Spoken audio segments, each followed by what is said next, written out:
Môre julle, dit is so lekker om weer vanoggend saam met julle te kuier. Dis Woensdagoggend en jy luister na Tussen Koffie en Genade. En jy gaan saam met my kuier, Lisel van Sail. Ons praat 'n bietjie oor om iets om vooruit te sien en om doelgerig te lewe. En vandag gaan ons 'n bietjie praat oor die volgende tema en die paar beginsels wat ons gaan vasvat oor om by jou doele uit te kom en net hierdie jaar 'n bietjie anders te aan te pak as wat mens voorheen dit gedoen het. So ons praat die kwartaal oor hoe om uit te sien na die jaar en alles wat vir jou in stoor is. Dit is so belangrik om doelgerig te lewe en om vir iets te kan opstaan in die oggende. Sonder 'n doel bestaan 'n mens net. En kan jy doelloos voel naderhand en dit kan ook 'n groot rede wees van hoekom mense dalk depressief voel. So dit is 'n begin van 'n nuwe jaar. So begin die jaar reg. Werk aan dit wat in jou beheer is en verander jou uitsig en jou instelling oor die lewe. Challenge yourself 'n bietjie buite die boks om te groei en te dink, om jou karakter, om jou gees, jou siel en jou karakter te vorm, om by dit uit te kom wat die Here vir jou instoor het. Daar is soveel dinge waarvoor ons kan uitsien en wat ons kan ontdek. The sky is the limit. Staan jy dalk in jou eie pad? Want net jy kan kies of jy jouself gaan lei na sukses en oorwinning. Niemand anderste kan dit vir jou doen nie. So die manier hoe jy dink is dalk die rede hoekom dinge nie altyd wil uitwerk nie. So kom kuier saam en kom luister waar ons 'n bietjie gaan praat van moenie in jou eie pad staan nie. Ek gaan net gou-gou 'n breek vat en dan is ek nou weer terug. So kry vir jou koppie koffie, sien jou nou weer.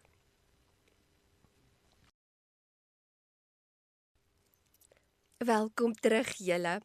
Ons praat nou vanoggend 'n bietjie van kom uit jou eie pad uit. So die eerste aspek wat ek wil oor saam met julle praat is moenie 'n victim word van jouself nie. Nou kyk, as mens praat oor victimization of jy sê ek is 'n victim, dan dink mens altyd dis iets wat iemand anderste aan jou doen of jou te nakom of iets aan jou doen. Maar baie keer besef ons nie die persoon wat jou partymal victimize, kan jy self wees. Maar soveel mense is die victim van hulle eie instelling en die manier hoe hulle dink. Soms besef ons dit nie eers nie, maar jy kan eintlik jou grootste vyand wees. Jy kan dalk die rede wees hoekom jy nie vry is nie, maar dan blameer ons dit op ander mense of op omstandighede. So die eerste ding wat mens moet besef is dat jy jouself kan verander net deur hoe jy dink oor jouself. So jou destiny het niks te doen met voorval of met luck nie. Dit het 100% amper te doen met keuses wat jy doen in jou lewe. So baie mense mik na die regte ding toe, maar hulle trek nooit die sneller nie. So voor jy enige iets kan doen, vra eers jouself, wat is dit wat ek bereid is om te doen om hierby uit te kom? Die tweede ding is wat jy altyd vir jouself moet vra is ten koste van wat doen ek die of dat? En dan 'n baie ander, die derde belangrikste vraag is, wat is die motief van my hart? En die kom reguit uit my gesonde grense werkswinkel uit, want op die ou ende is dit die vraag wat jy vir jou moet vra, vir enigiets wat jy doen, ten koste van wat en wat is die motief van my hart? So voor jy enigiets kan bereik in die lewe, is dit eerstens belangrik om uit te figure wat jy natuurlik wil hê. En hier is seker een van die belangrikste beginsels voor ons regtig kan kyk na doelsetting en om by jou doele uit te kom. Maar kom ons lees net gou-gou weer in Psalm 37 vers 5. Ek lees weer vir ons in die Amplify. Commit your ways to the Lord. Roll and repose each care of your load on him. Trust on, rely on, and be confident upon him, and he will bring it to pass. Nou, hier is 'n fantastiese beginsel wat ons eerstens moet leer van. Ons moet ons bekommernisse, alles wat ons load is, alles wat ons laat swaar voel, moet ons leer om op die Here te vertrou en laat hy vir dit vir ons dra. Soveel mense, as jy net met hulle praat, dan hoor jy hulle laste. Want weer eens, die manier hoe hulle dink oor die lewe, die manier hoe hulle self dink, omstandighede, die hele lewe dink is 'n las. En dit kom uit deur hoe jy praat en dit wat jy gaan doen. Ons is nie veronderstel om ons laste op onsself te dra nie. Ons moet dit vir die Here gee en die Bybel sê dit vir ons oor en oor. So as jy getrou is aan dit wat God van jou verwag om te doen, en jy is gehoorsaam aan sy woord, sal hy die res byvoeg. So om voorspoed te kan hê, moet ons eers dit onder God se wil plaas en sê, Here, ek gee al hierdie bekommernisse, al hierdie onkruid, gee ek vir U. Want baie van dit is buite ons beheer. En dan probeer ons al hierdie goed hanteer en beheer, en dan is dit laat ons in ons eie pad staan, want ons kies dan om hierdie laste self te dra.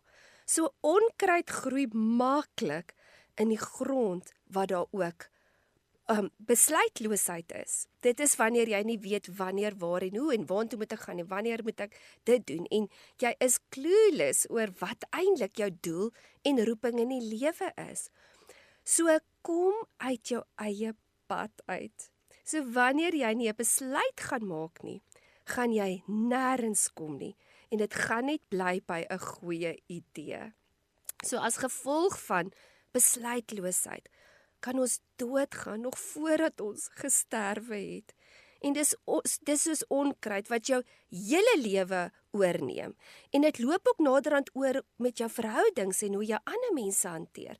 Want wanneer jy nie kan besluite neem nie, en jy's nie stabiel nie, en ons het laasweek nogal bietjie oor gepraat, dan gaan ander mense, dit gaan invloed hê in jou verhouding. So ander mense gaan jou sien as onstabiel en onbetroubaar.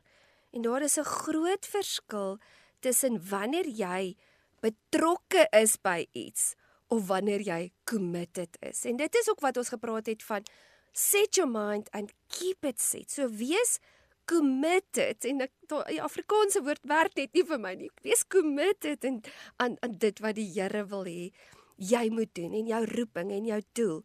'n Baie goeie voorbeeld van om betrokke te wees of totaal en al committed te wees is wanneer 'n mens kyk na ham en eiers. Nou die eiers was die hoender net by betrokke gewees, en dis hoekom hy nou vir ons eiers gegee het. Maar die vark was totaal en al committed, en dis hoekom ons ham kon kry. So wanneer jy nie committed is nie, is daar altyd huiwerigheid en 'n kans dat jy gaan uitval. En dit is ook hoekom ons nie altyd by ons doele uitkom nie. Maar as jy besluit geneem het, en dit is waarvan ek praat van hoe jy dink, wat jy besluit, en om daai vasberadenheid te wees, om te sê, dit is wat ek besluit om te doen, en I will stick to it. En wanneer jy besluit om daai commitment vas te maak in jou hart, dit is wanneer ons beginne vrug sien in ons lewe. So moet nooit kla oor dinge wat jy toelaat in jou eie lewe nie. Jy het altyd 'n keuse. Moenie wag dat ander altyd iets vir jou bring nie. Wees proaktief. Gaan jy uit en gaan soek jy die geleenthede. Gaan kyk waar jy dit gaan kry, want baie mense sit terug en hulle dink dit moet na hulle toe kom.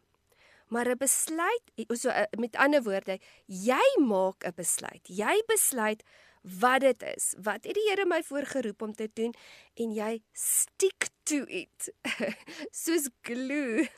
Al werk dit nie noodwendig op daai oomblik uit nie, en al het jy teestand, en al is daar dinge wat nie lekker vir jou is met dit nie, en ook soos ons laasweek gepraat het, dit gaan nie altyd in die begin lekker wees nie, want dit is nie lekker om vroeg op te staan nie, dit is nie altyd lekker om hard te werk nie, dit is nie altyd lekker om nou, byvoorbeeld het 'n besigheidsidee, en jy gaan van na kliënt, en die deur is slat in jou gesig toe, en die deur is slat in jou gesig toe, en dis die eerste ding wat jy moet leer as jy 'n nuwe besigheid begin, is jy moet gewoond raak aan rejection, en dit moet letterlik niks aan jou doen nie, jy moet dit glad nie persoonlik opneem nie, jy moet net besef, daai deur was nie vir my nie, daai geleentheid is nie vir my nie, die Here het daai deur toegemaak, en jy gaan net weer vorentoe, want dit elke ding wat nie werk nie, is wat jy gaan groei, en jy gaan leer.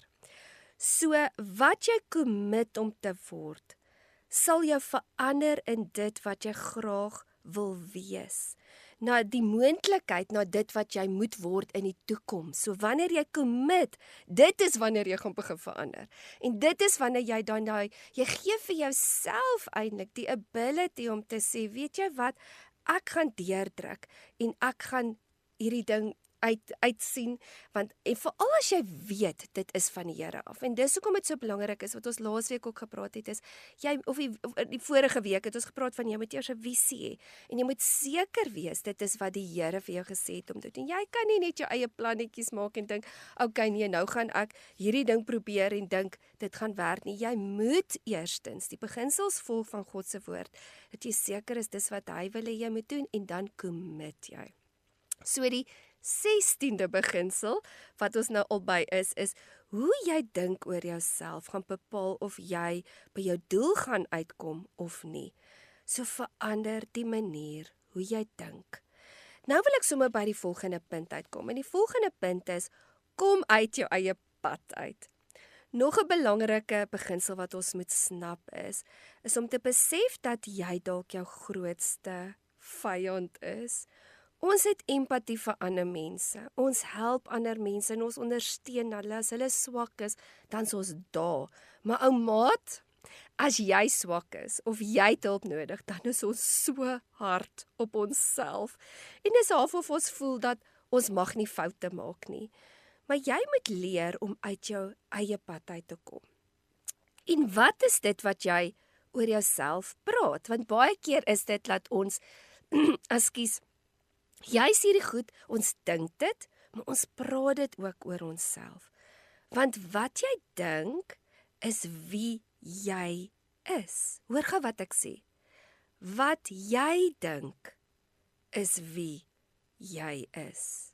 So as jy nie hou van wie jy is nie, verander dan hoe jy dink. Want jy moet konstant jouself herinner en konstant aan jouself werk om nader aan dit te beweeg wie die Here se prentjie is oor wie jy is. Want wat in jou hart is, bepaal natuurlik wat jy gaan sê oor jouself en ook oor ander mense. So jy skep letterlik die persoon wie jy wil wees elke dag deur dit wat jy dink en sê oor jouself. Soms is dit die enigste verskil tussen mense wat dinge bereik in hulle lewe en die wat by niks uitkom nie, is eenvoudig net hoe hulle instelling is. So hoe hulle dink oor hulle self, hulle besigheid en hulle omstandighede. 'n Man het op 'n stadium gesê, as jy dink jy kan, dan kan jy. As jy dink jy kan nie, dan kan jy nie. En julle, dit is partymal so eenvoudig soos dit. As jy nie in jouself gaan glo nie, gaan jy dit verseker nie kan doen nie.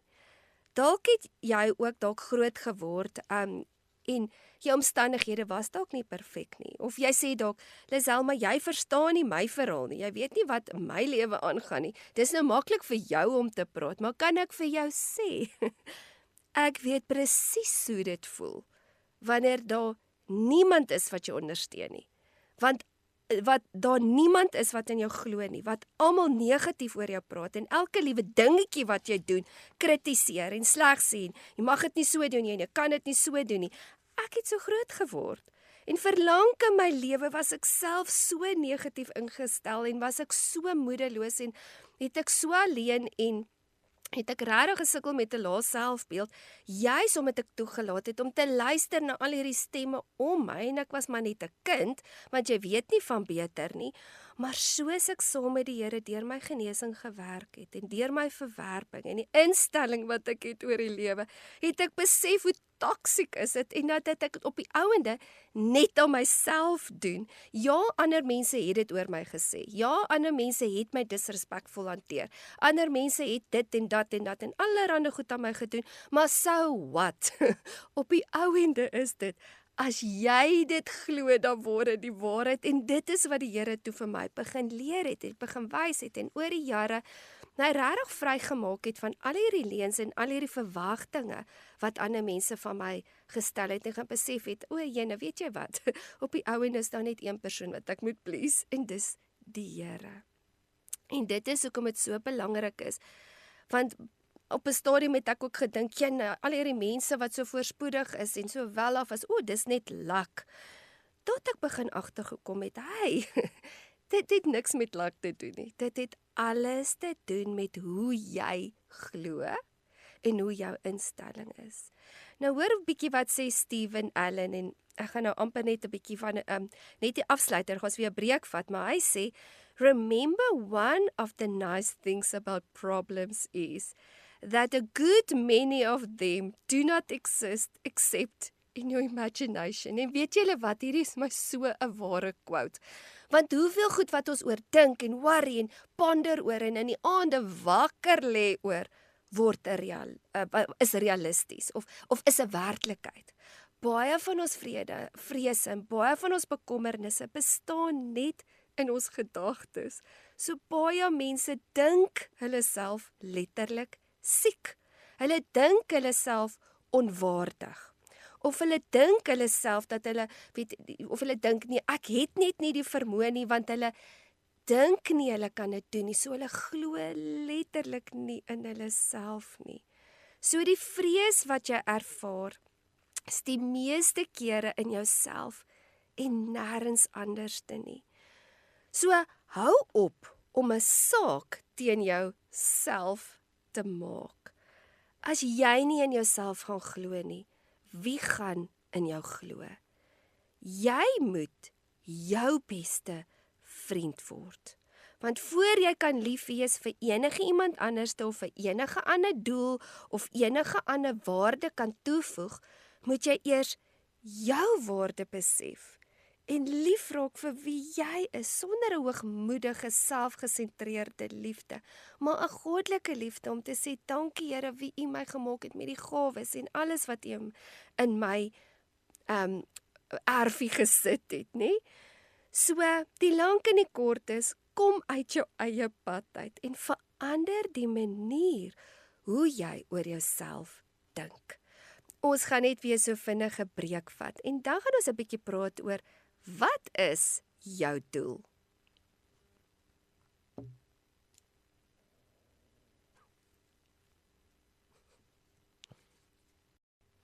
Welkom terug julle. Ons praat 'n bietjie oor die hele aspek van, is jy miskien jou grootste vyand?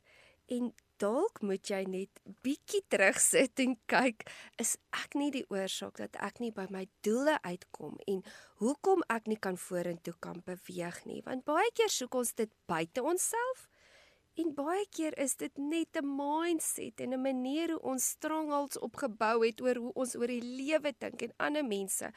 So, die volgende aspek wat ek oor wil praat is, wat is jou doel? Wat is dit wat jou dryf? Het jy iets wat jou laat opspring in die oggende en sê, "Jog, die gaan 'n wonderlike dag wees en ek is opgewonde en ek weet wat ek moet doen en ek het my fokus op dit wat die Here wil hê ek moet doen." So, dit is daai wat mens net voel, ek het bietjie oomf in die lewe en daar's iets waarvoor jy bestaan. En dit is partymal die groot verskil tussen depressie en wanneer mens blydskap het of ware vreugde mense lewe het, is partymal net die ding van dat jy besef, wat is my doel of om 'n purpose te hê in die lewe? As jy besef wat jou doel is, het jy dan ook 'n rede om te lewe.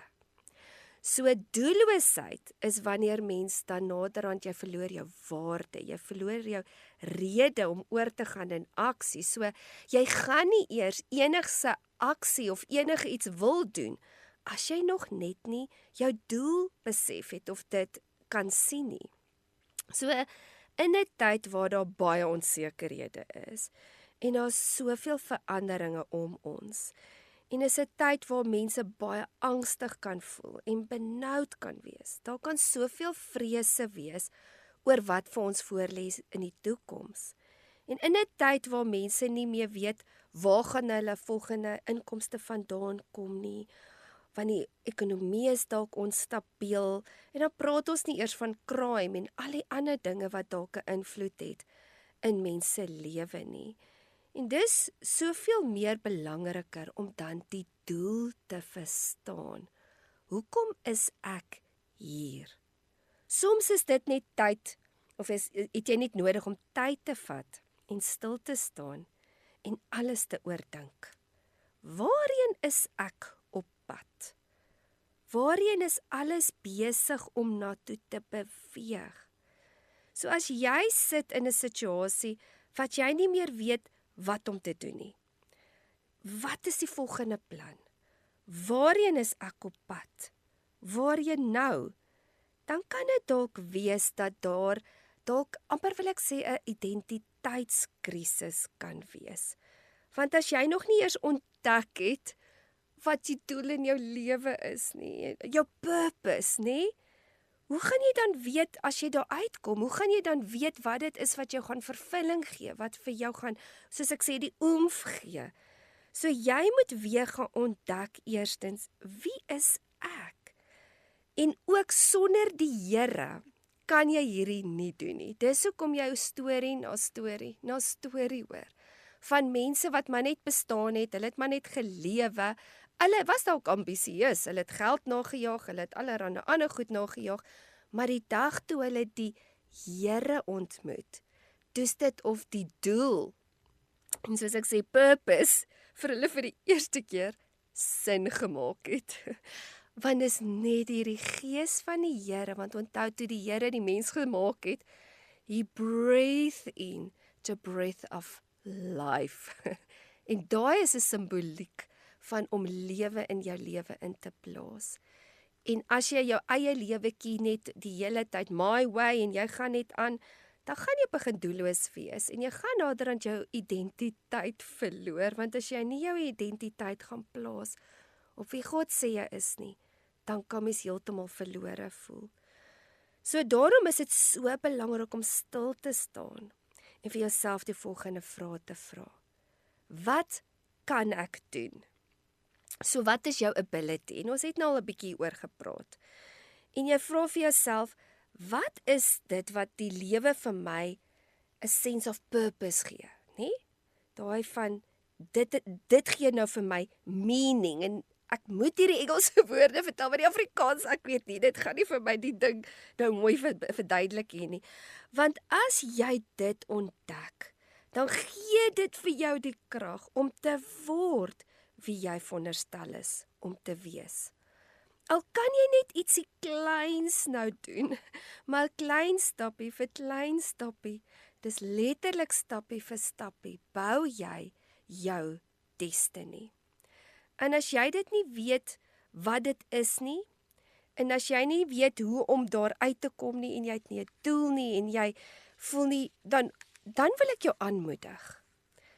Gaan op 'n soektog, en begin die weer van vooraf te ontdek, nou in die nuwe jaar, wanneer die jaar nog nuut is. Wat is daai iets wat jou inspireer, wat jou bekragtig, wat jou meer wil laat word as wat jy is? Baie keer sal jy dalk 'n storie kyk, of jy sal 'n liedjie hoor, of iets sal dit net trigger in jou, en dan weet jy, daai is my passie. Ek wil daai verskil maak in mense se lewens. Ek wil graag dit vir mense bring en vir elkeen van ons deponeer God iets van homself in elkeen van ons, om te kan gee in hierdie lewe. En as jy net vir jouself gaan lewe, gaan dit nie noodwendig so vervullend wees nie. So vir die meeste mense is dit doel dalk om geld te maak. En ja, om geld te hê, gaan jy dalk vir jou 'n mooi huis kan koop en 'n beautiful kar. Jy kan op 'n baie luukse vakansie gaan. En vir ander kan dit weer wees om dalk gesond te word. Vir ander het hulle weer doele om besigheidsdoele en ander het weer verhoudingsdoele. Maar vra jouself af dat as daar een doel is wat ek kon doen, wat een probleem kon oplos, wat sou dit wees?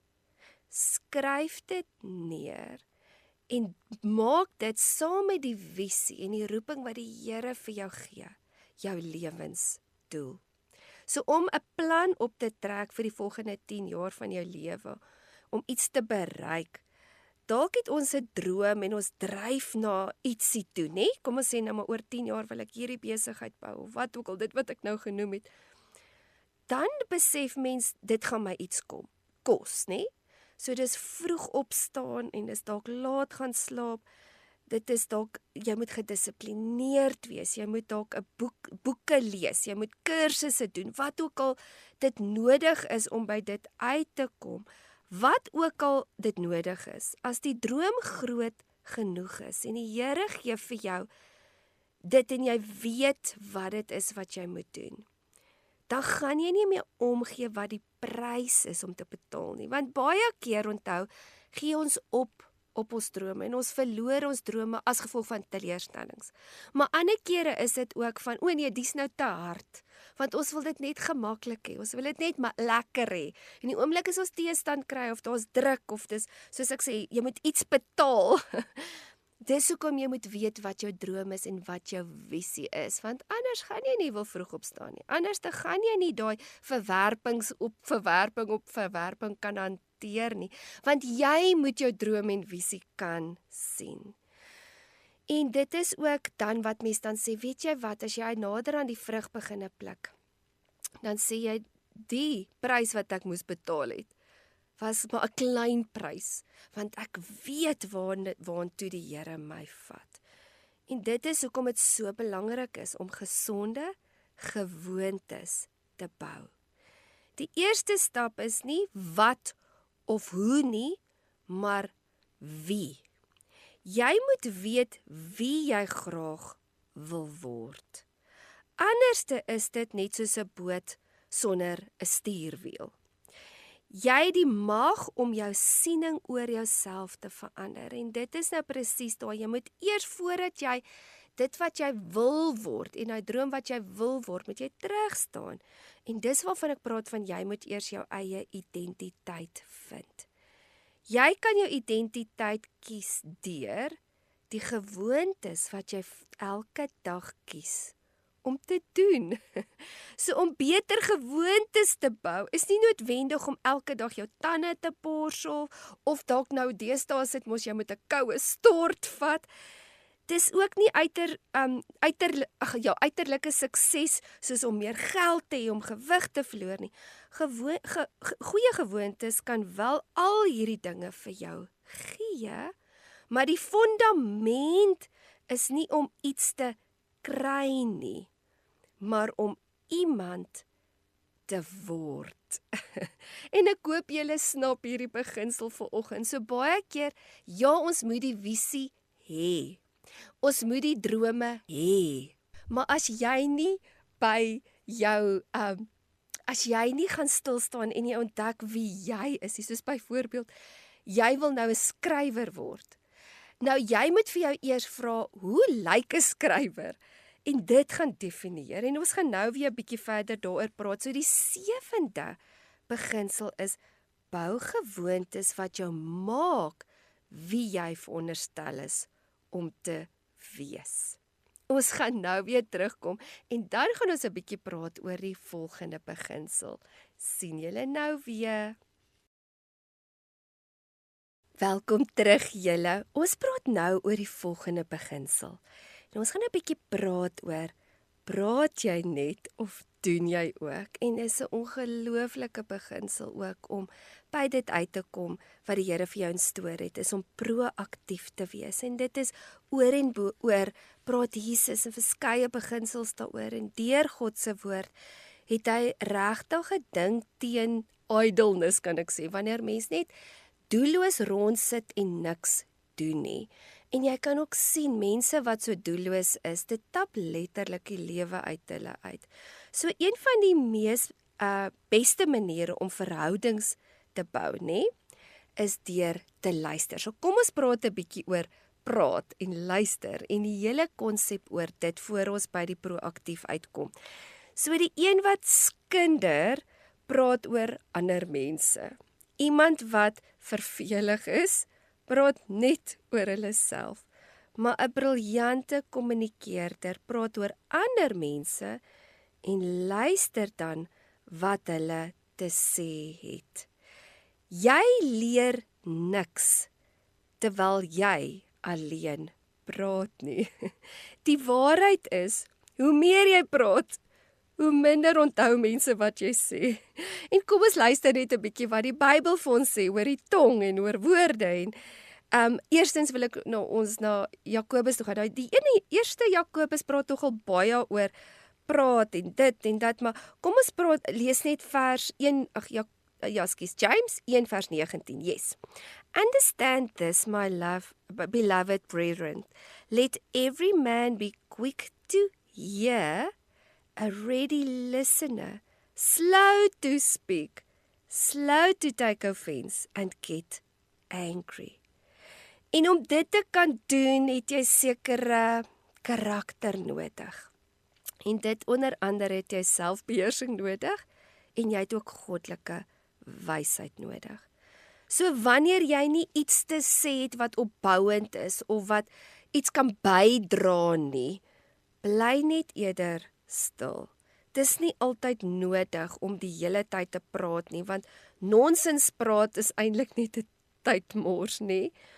En is soveel keer dat mens net onnodig woorde praat en dinge sê, maar dit verander nie dinge nie. Dis vir my ook interessant, baie mense praat aanhoudend en hulle het hierdie stories en naderhand asof jou brein net afskakel, want jy kan nie meer die inligting inneem nie, maar hulle sê eintlik niks.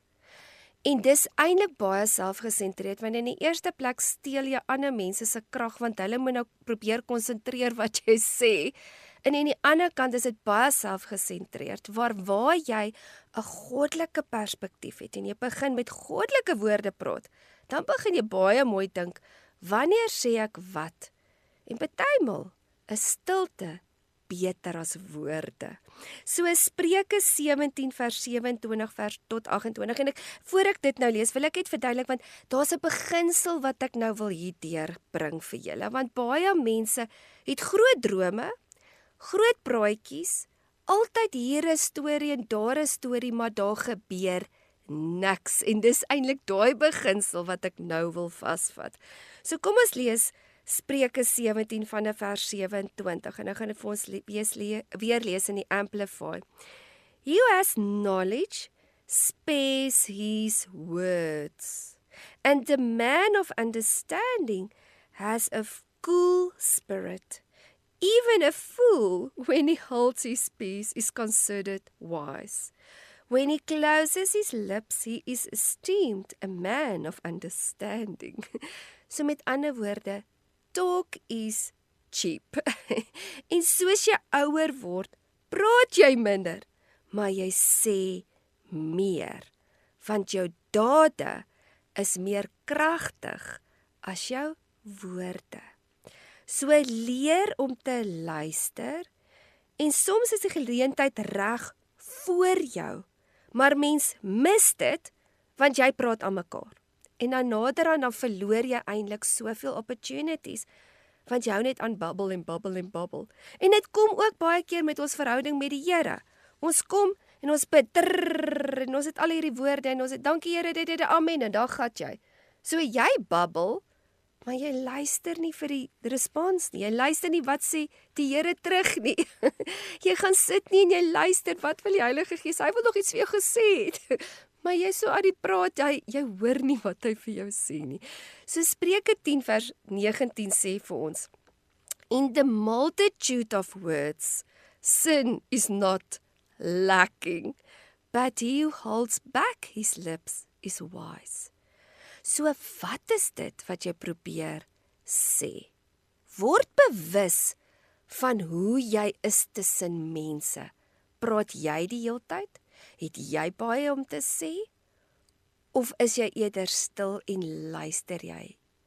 Wat probeer jy bewys? Want is baie keer of die mense deur hulle woorde wil bewys wie hulle is. So wys mense wie jy is deur jou dade en nie net deur jou woorde nie. So besluit wat jy nodig het om te doen en doen dit. Moenie net praat nie. Moenie net sê, o julle, ek het hierdie ding en daai en ek het hierdie belofte en daai. Doen wat jy sê jy gaan doen. Soveel mense het soveel drome soos ek gesê het en soveel beloftes. Maar hulle het nie noodwendig altyd die karakter gebou nie en dit is hoekom hulle nie by hulle drome en hulle visies uitkom nie. En dit is hier waar die koring en die kaf geskei word.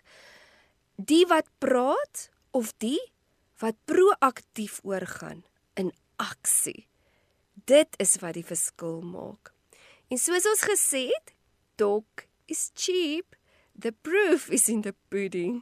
En dit tel ook vir ons Christendom. Moenie net sê jy's 'n kind van die Here nie, wys dit eerder deur jou dade. En daar was 'n ander gesegde wat gesê het, it's van, show people who Christ is, and if it's necessary, use words, of so iets, maar dit was maar altyd so 'n wonderlike gesegde, want ons moet meer kan wys as wat ons praat.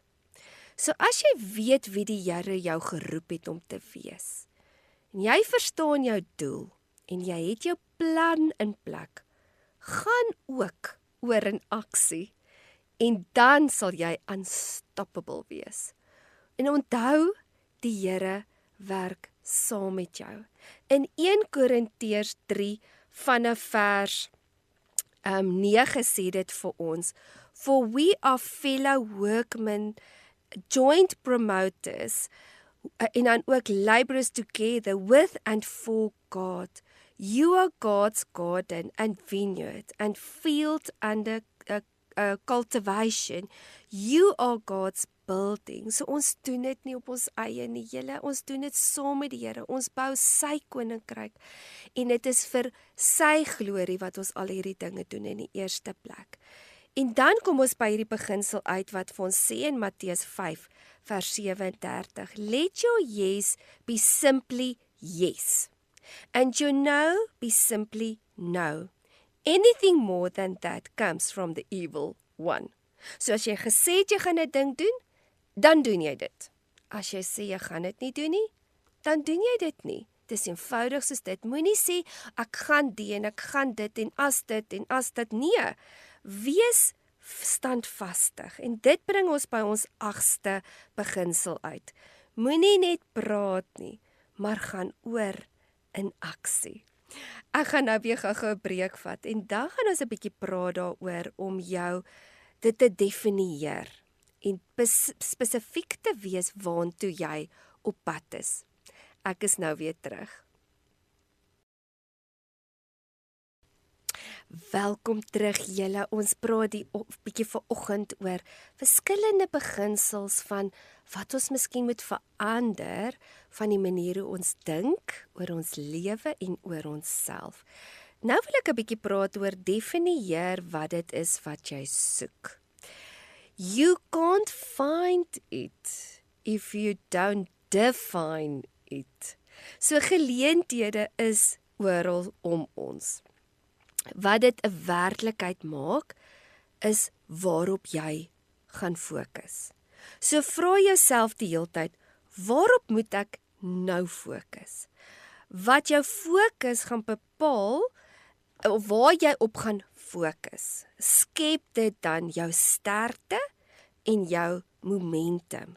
Dis ook belangrik om jou seisoene te kan lees, sodat jy weet presies wat om wanneer te doen en nie iets te probeer doen wat buite sy seisoen is nie. En hieroor het ons al 'n paar keer gepraat.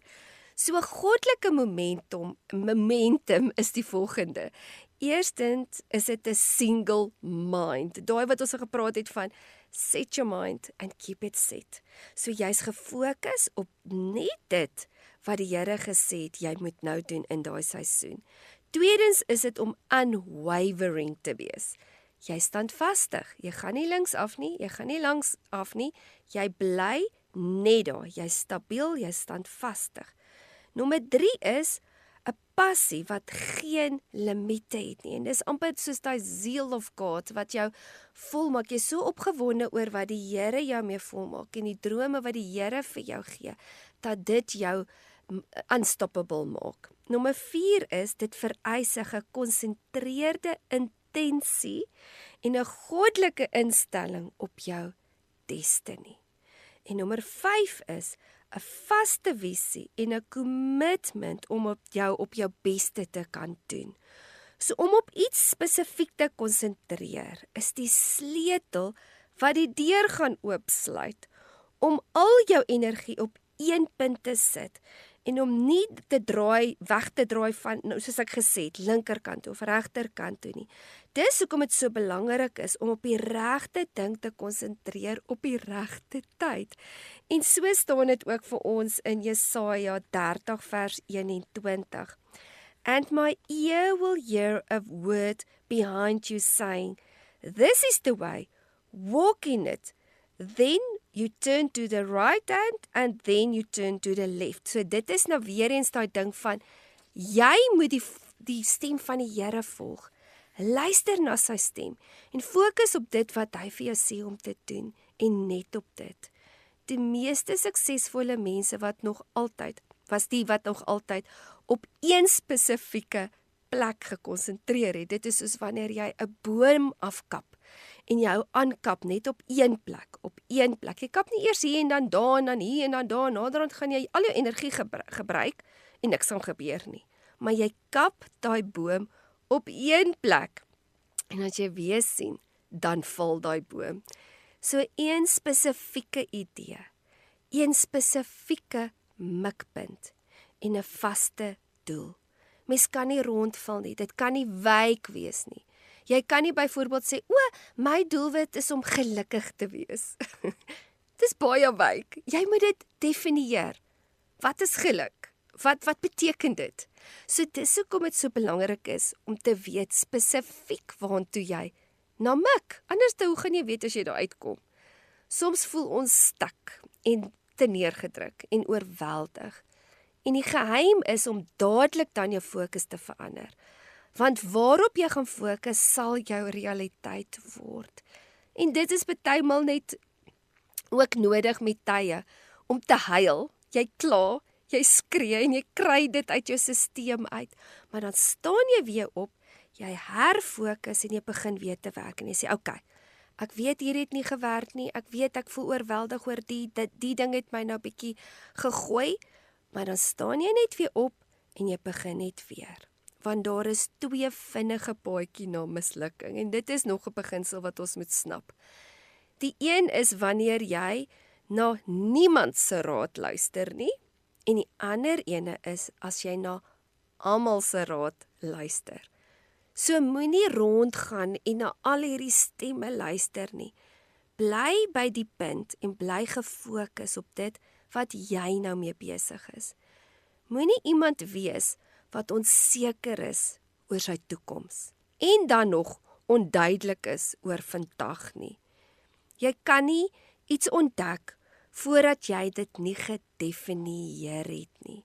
En dit is vir my verstommend hoeveel mense is doelloos en hoe maklik hulle net delegeer en vir ander mense amper hulle verantwoordelikhede oorgee en sê, okay, jy moet vir my sê in watter rigting ek nou moet gaan. Moet ek nou hierdie kant toe gaan of daai kant toe gaan? En veral as mense is in 'n besigheid, dis of jy die hele tyd verwag jou besigheid moet jou lei. Hulle moet vir my half die promosie gee. Hulle moet half my dit doen en dat doen. Maar ons moet leer om daai verantwoordelikheid op te neem en te sê, Here, in die eerste plek, U is die stuur van hierdie boot, soos ek gesê het, U is my stuurwiel. maar ek gaan kies deur my instelling en my fokus om op dit te fokus wat U vir my het instoor. So leer om jouself en jou doele te definieer en te weet wie presies die Here vir jou gemaak het en tevrede te wees met dit. En dit wat jy nie het nie en wat jy nie kan verander nie, te aanvaar en te sê, maar luister, ek sal nooit 'n populêre sanger kan wees nie, want ek kan nie 'n noot hou om my lewe te red nie. En val in dit in wat die Here vir jou gegee het. So fokus net op dit wat jy moet doen. En jy hoef niks vir niemand te bewys nie. En jy hoef ook nie alles vir almal te wees nie. Wees net dit wat die Here vir jou sê jy moet wees. So wanneer jy definieer met watter tipe persoon of watter tipe persoon jy wil wees. En dis gewoonlik ook dan in lyn met God se woord natuurlik. Dan kan jy klein stappies beginne vat om daai identiteit te bou. Byvoorbeeld, jy wil dalk gewig verloor. Of vra jouself, wat sou 'n persoon doen wat gesond lewe? So jou gewoontes, en dis wat ek nou bedoel het, van jou gewoontes vorm dan later jou identiteit. En jou identiteit vorm dan jou gewoontes. Soos iemand wat nooit hulle kamer opruim nie, nooit hulle kar was nie, alles is maar net verslons en vuil, hulle kyk nie na hulle self nie, hulle identiteit is, hulle is verslons, want hulle gewoontes is dit. Maar nou sê jy, ek wil nie daai tipe persoon wees nie. Ek wil 'n skoon en netjiese mens wees, is nou maar net 'n voorbeeld. Dan begin jy jouself te was, jy begin jou kamer op te ruim, jy begin jou kar te was en dan begin jy 'n skoon mens word.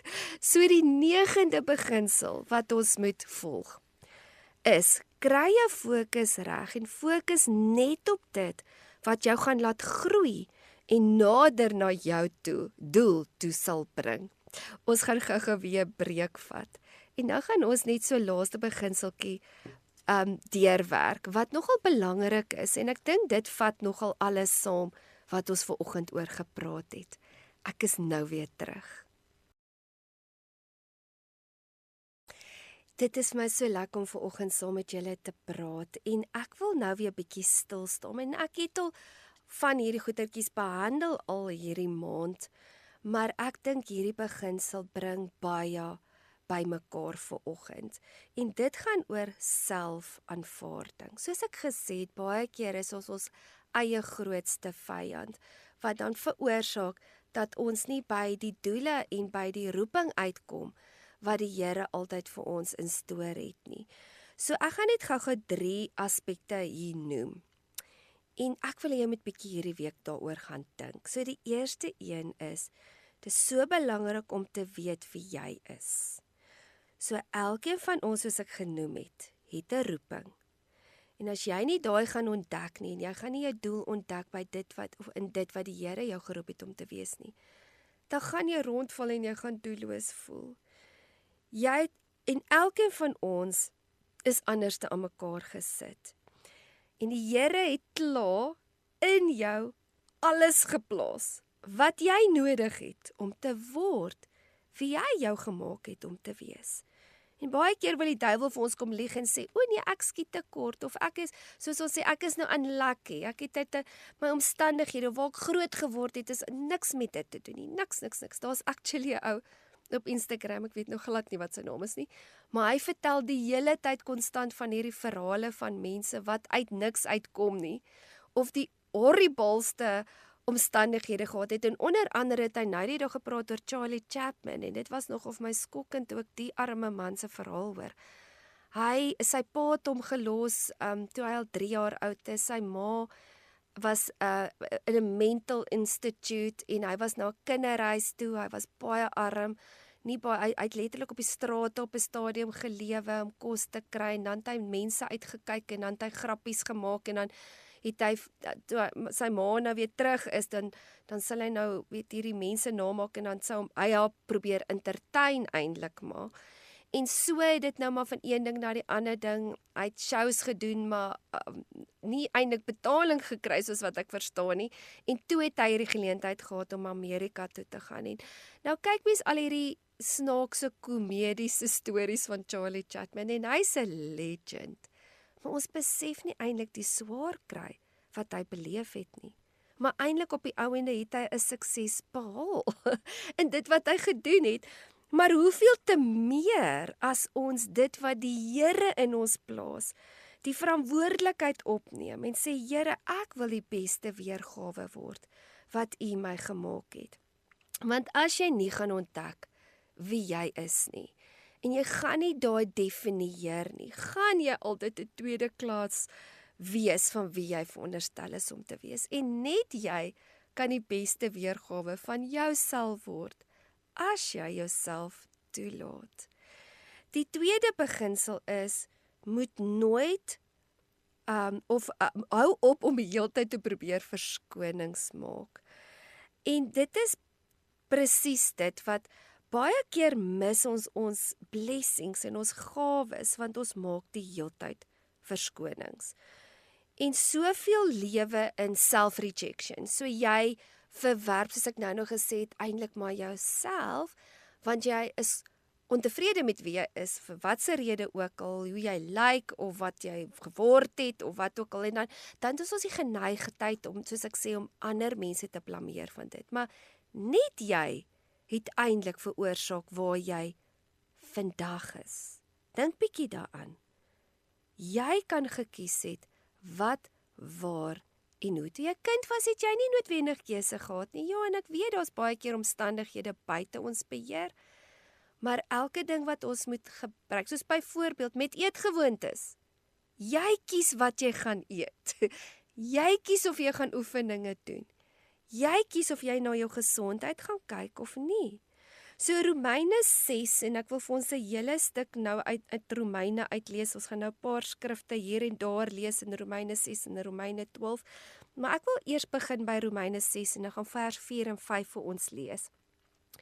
We were buried therefore with him by the baptizing into death, so that just as Christ has raised from the dead by the glorious power of the Father, so we too might habitually live and have a newness of life.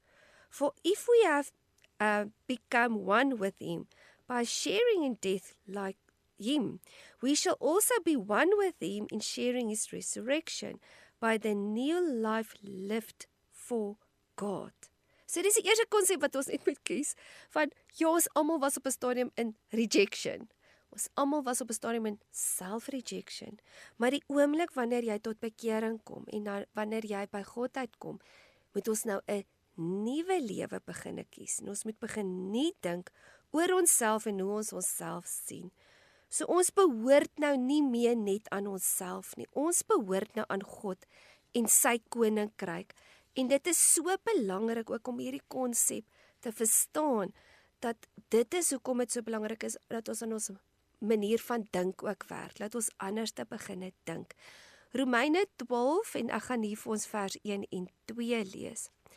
I appeal to you therefore, brethren, and beg of you to view of all the mercies of God, to make a decisive dedication of your bodies, presenting all your members and faculties as a living sacrifice, holy, devoted, and consecrated, and well-pleasing to God, which is your reasonable service and spiritual worship. Do not be conformed to this world, this age. En dis waarvan ek praat, van baie keer vat ons nie verantwoordelikheid nie. Ons word maar net saamgesleep met hoe die kultuur is daar buite. Nou sê ek ook maar net so. Almal wyp en syp en kyk nie na hulle liggame nie, en ek gebruik dit sommer reguit language, want die Here sê hierso, jy moet nou jou liggaam kyk. Jy moet in sacrifice lewe. Jy moet elke deel van jou liggaam, behoort jy nie meer aan jouself nie, want daai goed breek jou sisteem af. Hoekom wil jy intentioneel iets doen wat jou sisteem gaan afbreek? En dan hoor wat sê, hy sê, do not be conformed to this world, this age, fashioned after and adapted to its external, superficial customs, but be transformed, changed by the entire renewing of your mind, by its new ideas and its new attitudes, so that you may prove for yourself what is good and acceptable and perfect will of God. Even the things which is good and acceptable and perfect in His sight for you. So jy moet by dit uitkom wat vir hom perfek is vir jou. En dit is wat hierdie skrif vir ons sê. En dit is hoekom ek by die derde punt wil uitkom. En die derde punt is as gevolg van seer, teleurstelling en halwe waarhede veroorsaak dit dat ons onsself verloor in sonde. En om jouself te reject is ook maar sonde, want dit beteken dan jy aanvaar nie wie die Here jou gemaak het om te wees nie. Want jy sien, die vyand val ons identiteit eerste aan, want dit is jou core. En hy weet, as hy jou wie jy is, kan dismantled, as ek dit nou daai woord kan gebruik, deur guilt en shame. En dan verdraai ons alles in die lewe, want guilt en shame kan vir jou 'n bril oor jou oë plaas, of letterlik 'n sluier oor jou oë plaas. En dan plaas dat jy die waarheid sien vir wat dit is, nou begin ons God te blameer. Solank hy jou verhouding met God kan versuur, want nou sê hy, die Here het dit aan jou gedoen. Die Here het dit toegelaat in jou lewe. En die Here het dat en allerhande valse aanklagtes en leuns wat hy verdraai. Want die groot ding is, wanneer hy jou verhouding met die Here kan versuur, dan steel hy jou grootste krag, jou potensiaal en al jou wapens. Want nou is ons verbitter teenoor die Here, want ons het nou 'n terrible kinderlewe gehad, of hierdie ding het met ons gebeur en daai goed, en ek wil dit nie downplay nie. Want trauma is trauma. Seer is seer. Abuse is abuse. En die Here haat dit. En inteendeel wil hy hê ons moet wegkom van dit. Inteendeel wil hy ons gesond maak. Inteendeel is dit die duiwel wat kom steel, slag en verwoes. Onthou, daai man het geen, ek noem hom sommer 'n man, maar hy het geen empatie nie. En hy haat die mensdom en hy wil jou kom vernietig. Maar nou staan jy alleen, sonder God en sonder jou identiteit. En nou verwerp jy ook jouself, omdat jy 'n verwronge beeld het van dit wat die vyand vir jou geskep het, en die waarheid probeer verdraai het. Maar kom ons lees net 'n bietjie verder in Romeine 6, ons gaan weer terug na Romeine 6 toe, en ek wil vers 12 tot 13 vir ons lees. Let not sin therefore rule as king in your mortal, short-lived, perishable bodies, to make you yield to its cravings and its subjects to its lusts and evil passions. Do not continue offering or yielding your bodily members and faculties to sin as instruments, tools of wickedness. But offer and yield yourself to God as though you have been raised from the dead to life, and your bodily members and the faculties to God, presenting them as implements of righteousness. En weet julle wat, dit is hoekom ons baie keer die ding mis. Want ons het dinge in ons lewe wat ons die hele tyd oor skuldig voel. Jy doen goed aan jou liggaam, nie? Nou voel jy skuldig en jy weet jy moet dit nie doen nie. En daai skuldgevoel keer dat jy by doele uitkom. Want dit is dan die hele tyd self-rejection. Nou as jy kwaad vir jouself, hoekom het ek dit nou weer gedoen? Hoekom het ek nou weer hierdie gewoonte gedoen? Hoekom het ek nou weer dat gedoen? Maar dit is hoekom ons dit nie in ons eie krag kan doen. Ons kan dit net doen deur die hulp van die Heilige Gees. En as ons begin agterkom waaroor dit werklik gaan. En nou hoor net wat sê vers 17 tot 18 vir ons. But thank God, though you were once slaves to sin, You have become obedient with all your heart to the standards of teaching in which you were instructed and to which you were committed. En dit is nou so amazing van die oomblik wanneer jy kies om in gehoorsaamheid te wandel, dan val hierdie goed van jou lyf af, want onthou hierdie goed wil jou net bind en jou swaar maak. And having been set free from sin, you have become the servants of righteousness, of conforming to the divine will in thought, purpose and action.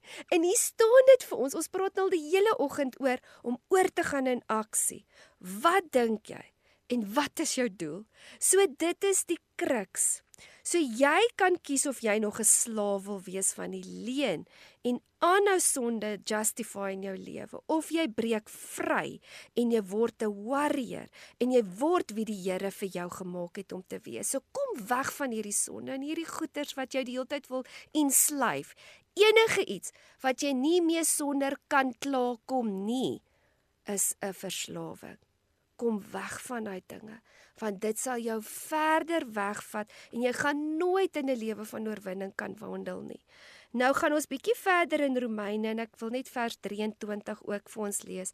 For the wages which sin pays is death, but the bountifully free gift of God is eternal life through the union with Christ Jesus. So sonde lei na self-rejection en dit sal jou alles kos. En ek wil net vir julle hierdie quote sê.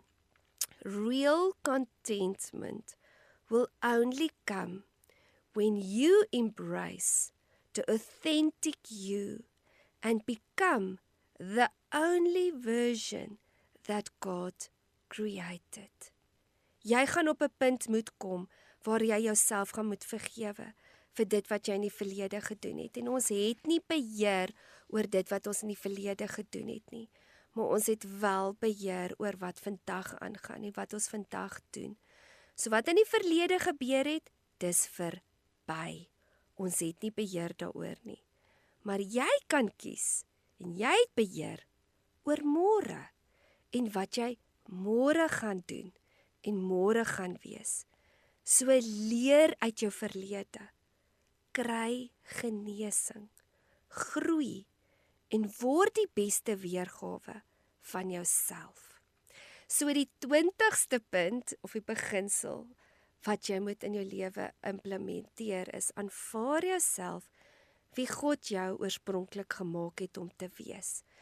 Want dan alleenlik gaan jy eers by die doel en die roeping kan uitkom. Want as jy nie eers jouself kan aanvaar nie, hoekom gaan jy dit dan wil doen? Ek gaan net nou weer so 'n laaste breek vat en dan gaan ons net 'n bietjie weer alles saamvoeg wat ons vandag oor gepraat het. Ek is nou weer terug.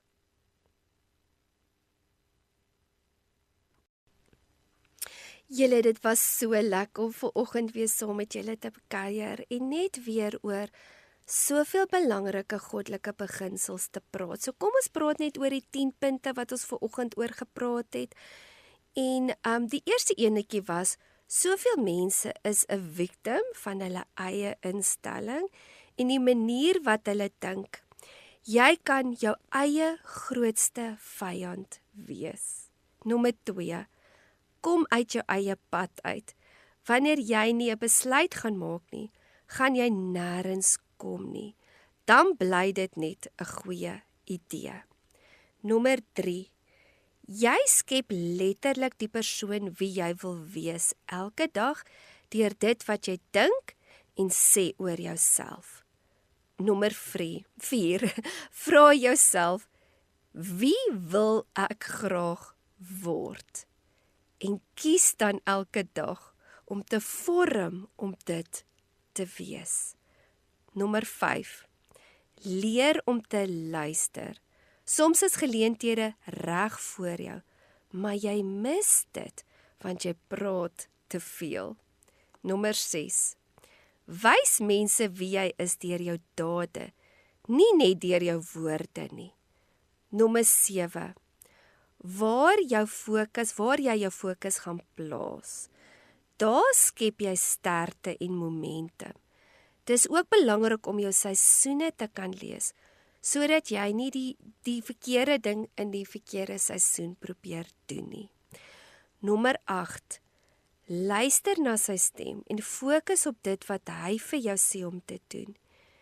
Die mees suksesvolste mense wat nog altyd dit kon doen, is die wat kon konsentreer op een plek en daar te aanhou kap tot hulle deurbraak gekry het. Nommer 9. Jou gewoontes vorm jou identiteit. En jou identiteit vorm jou gewoontes. En nommer 10. Leer uit jou verlede. Kry genesing, groei en word die beste weergawe van jouself. So om net af te sluit wil ek net ook die 5 beginsels deel wat ons vandag oor gepraat het en dis van nommer 16 af. So volgende week sal ek weer 'n bietjie deur al die beginsels hardloop. Laat ons net weer bietjie van 1 tot 25 deur al die beginsels wandel of hardloop. So vandag se beginsels is hoe jy dink oor jouself gaan bepaal hoe jy jou doel gaan bereik of nie. Tweede beginsel wat ons vandag gehanteer het is bou gewoontes wat jou maak wie jy veronderstel is om te wees. Die derde beginsel is moenie net praat nie, doen wat jy sê jy gaan doen. Die vierde beginsel is kry jou fokus reg en fokus net op dit wat jou laat groei en nader na jou doel toe bring. En nommer 5, aanvaar jouself wie God jou oorspronklik gemaak het. So wanneer jy jouself ontdek soos God jou oorspronklik gemaak het en jy aanvaar dit, beïnvloed dit jou uitkyk oor die hele lewe. Want soos jy jouself sien, sien jy ander mense. En dan kan jy eers werklik jou doele in die lewe begin bereik en ontdek. So kies vandag watter tipe mens jy wil wees.